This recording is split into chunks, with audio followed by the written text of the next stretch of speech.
Ketua Umum Partai Gelombang Rakyat Gelora Indonesia Anies Mata menyatakan Indonesia harus bisa mengantisipasi agar tidak menjadi residu dari perang supremasi antara Amerika Serikat dan China. Salah satunya, Indonesia harus mewaspadai dampak perang supremasi karena Indonesia dekat dengan salah satu spot perang supremasi, yakni Laut Cina Selatan. Guna mengantisipasi perang supremasi itu, Anies memberi catatan penting bagi Angkatan Perang atau militer Indonesia. Ingat, militer Indonesia ini sudah puluhan tahun tidak punya pengalaman perang yang besar. Tutur Anies dalam webinar Moya Institute bertajuk Dampak Berkuasanya Kembali Taliban bagi Keamanan Indonesia, Jumat 10 September. Selain masalah militer, Anies juga mengatakan hal penting lain yang harus diwaspadai adalah ketimpangan ekonomi.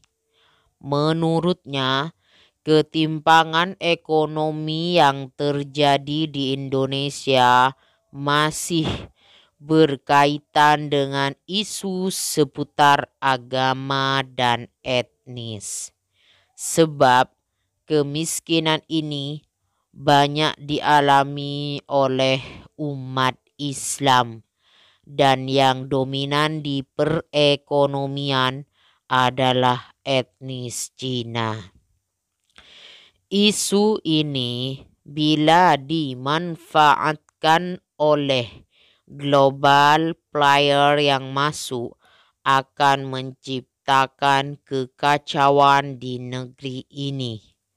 Maka pemerintah harus menangani ini secara serius, ujarnya. Terkait dengan berkuasanya Taliban di Afghanistan, Anies menilai hal tersebut tidak akan memiliki dampak besar bagi keamanan Indonesia. Lebih lanjut, ia mengatakan bahwa narasi yang dibawa Taliban saat ini sangat berbeda dengan dekade 1990-an. Taliban kini memberi pengampunan pada orang-orang yang bekerja dengan pemerintah sebelumnya.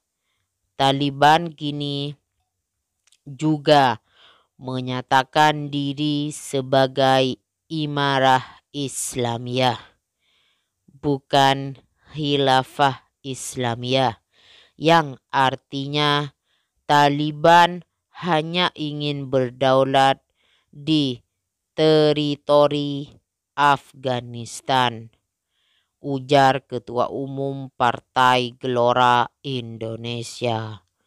Dalam kesempatan yang sama, Marsikal TNI Pur Kempi Hakim mengatakan bahwa perubahan kekuasaan yang terjadi di Afghanistan akan memiliki pengaruh tertentu bagi Indonesia sebagai negara dengan mayoritas penduduk beragama Islam. Indonesia tentu memiliki hubungan dengan negara-negara Islam lainnya, termasuk Afghanistan. Apalagi dalam sejarahnya, Afghanistan pernah menjadi training center para teroris. Hal ini yang harus kita waspadai.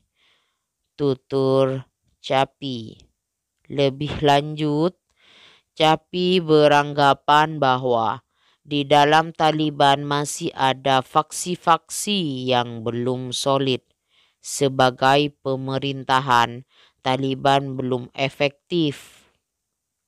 Maka masih terlalu dini apabila Indonesia memberikan endorse pada Taliban, ujar Capi. Menurutnya, meski Taliban menyatakan akan menjadi pemerintahan yang inklusif dan lainnya, namun hal tersebut masih harus diuji kebenarannya.